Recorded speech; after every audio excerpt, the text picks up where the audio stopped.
Maganda po mga magandang umaga po mga kalingap. Ito po si Kuya Melia na nandito po tayo ngayon sa Alawihaw kung saan nakatira si Brother Paas. Wala pong pasabi na pinuntahan natin siya dito, dinaanan natin, binisita para kumustahin. Yan, alamin natin kung ano na yung aktual na sitwasyon ng kalagayan ng kalusugan ni Brother Paas. Yan.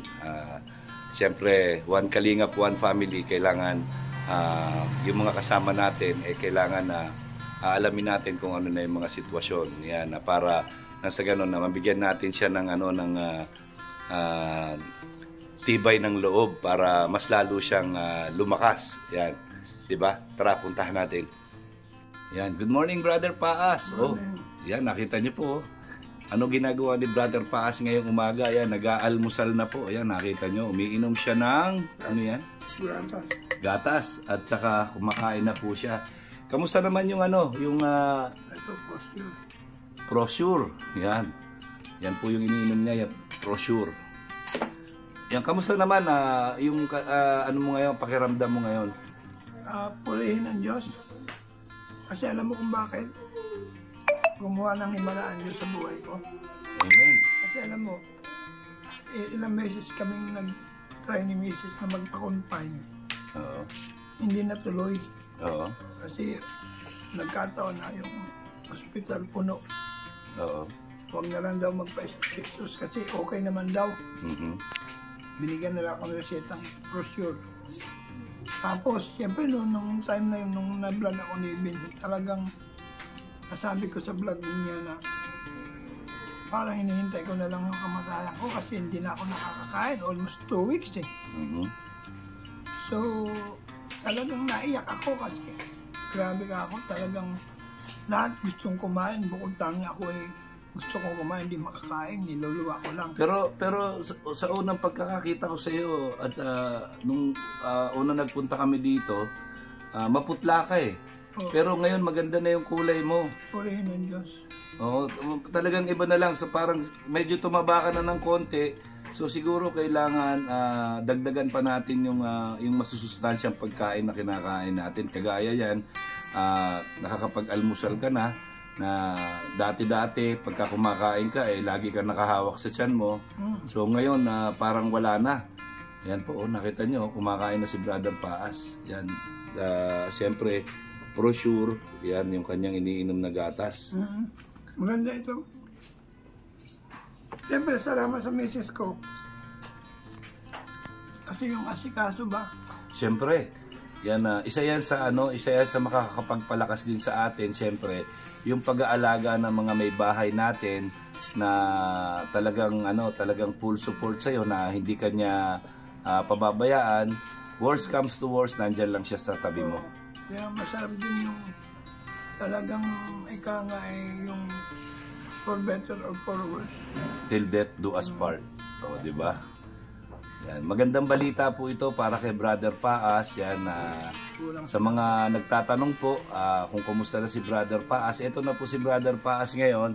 Yan, hindi na po siya maputla na kagaya ng dati nakita natin, bagkos ngayon po ay nakakakain na siya. At ito nga po yung patunay. Ayan po, kumakain siya ngayon, tumiinom ng gatas. Nagpapaano pa ako ng egg, yung prito? Sunny side. Sunny side up, na itlog. Oo, yun ang gusto kong... Yun ang kinikrave mo ngayon. Oo, tsaka ayan ko yung sliced bread. Sliced bread, tsaka sliced bread. Kaya purihin ng Diyos kasi nakakakain ako. Yung gusto ko kasi, favorite ko talaga patola. Yung patola na may miswa o kaya may... Sardinas. Sutanghon. Patola na may miswa, sardinas, yung mackerel. O pag mayroong ganun, pag wala, kahit na karni lang na bang. Paborito ko din yun. Oo. Kasi may sabaw yun ay. Ever since talaga nung bata pa ako, paborito ko na talaga yung patola. Until now na nagkasawa na ako, nagkaanak. Patola pa rin. Pag patola talaga, nakakakain ako ng marami. Okay. Lalo na pag ginisa siya sa miswa o kaya sa sutanghon. Good yun. Masarap ako. Kasi gulay yan. Ewan ko ba't parang inlab ako dun sa ganun luto. Lalo na pag yung misis ko nagluto. Siyempre, pagka misis na nagluto, sigurado masarap yan. Yan, kasi pagka sinabi mong hindi masarap yan, palayasin ka nun. Outside di Colombo. Outside di Colombo ka. Ayan. So, biro lang po, ayan, pero nakikita niyo po, ayan, no? Ayan, dito lang kasi baka mamaya mag-bus na naman, makalat na naman sa bahay ni brother. Hindi, kaya naman po ganito, maski sa bahay din magulo kasi may plano na po lumipat si Brother Paas doon sa bago niyang bahay. Yan, maski sa akin po sa bahay ko, makikita niyo wala nang ayos kasi inintay ko na lang po matapos yung pinagagawa natin bahay. Sa awa ng Diyos, sana matapos na natin bago mag-Disyembre. Ayan po, nakita nyo, talagang ano siya, yung brochure, ano? Sure, paubos. Isa na nga lang ito, bibili na naman ulit ako. Yan, isa na lang yung kanyang brochure. Magkano ba yung brochure? 1.7. 1.7? Oo. Yan. Malay mo, merong ano sa atin, magbigay ng brochure, di ba?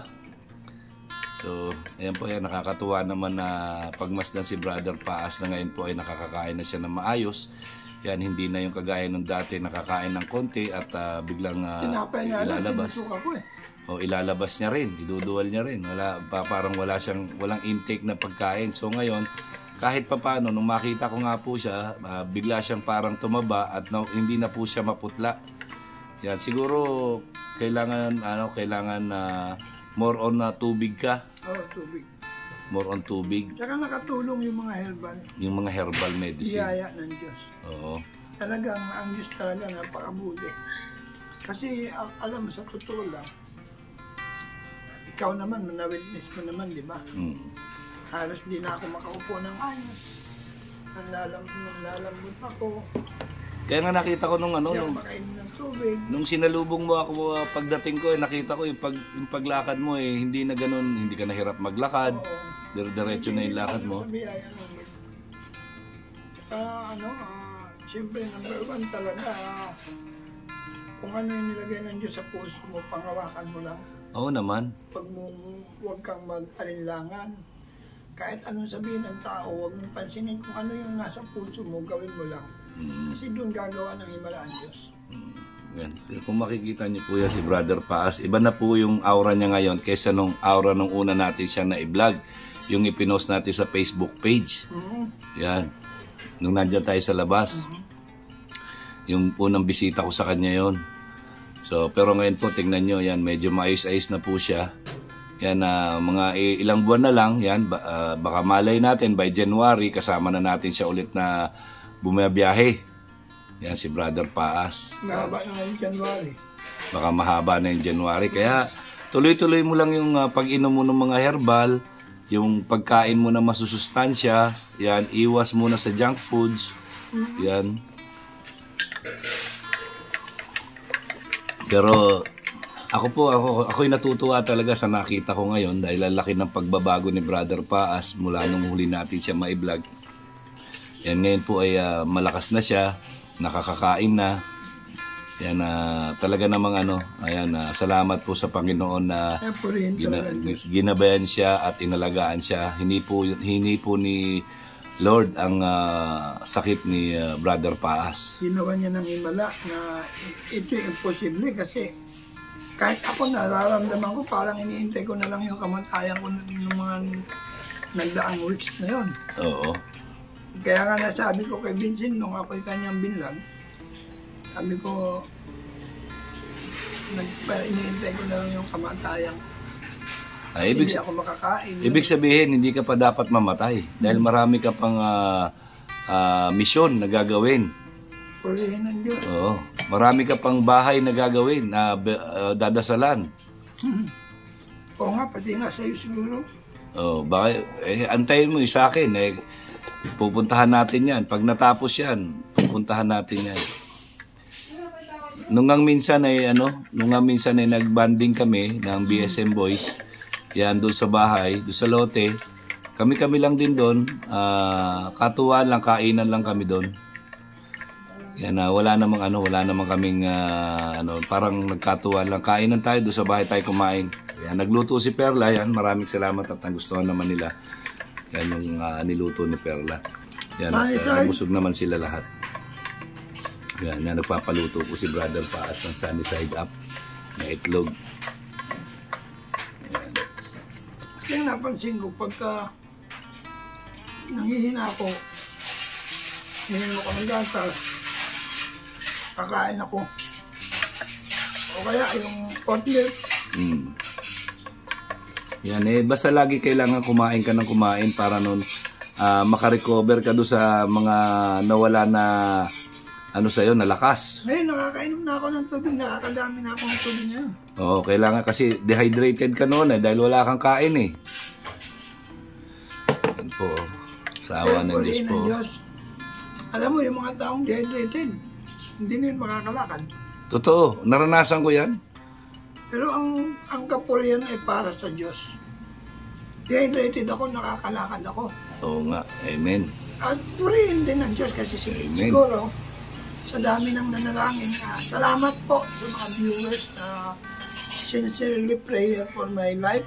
At hindi po ako gumaling dahil sa sarili kong pananalig sa Diyos, kundi gumaling po ako sa tulong ng inyong mga panalangin at na-unite po yung prayer through your prayer. So nagkaroon ng unity, na-unite yun. Kaya ang Diyos po, nalulugod po siya kapag ang lahat ng tao ay nananalangin. At yung panalangin na gustong-gusto ng Diyos, yung ipanalangin mo yung kapwa mo na gumaling, makarecover, hindi yung ipanalangin mo yung sarili mong pagpalain, kundi yung kapwa mo na nangangailangan ng panalangin. Tama. Oo. Kaya purihin ng Diyos through them, iba't ibang religion, nag-unite sila, nagkaisa ng prayer. So, nagkaroon ng response ang Lord. Ako, para sa akin, kahit na iba-ibang relihiyon natin, as long as ang pinaniniwalaan natin ay isang God. Oo. Diba? Kaya doon mo makikita na ang tao talaga, they are sincere enough to pray for those who need prayer. Tama. Oo. Kaya ako nagpapasalamat sa lahat po ng mga viewer.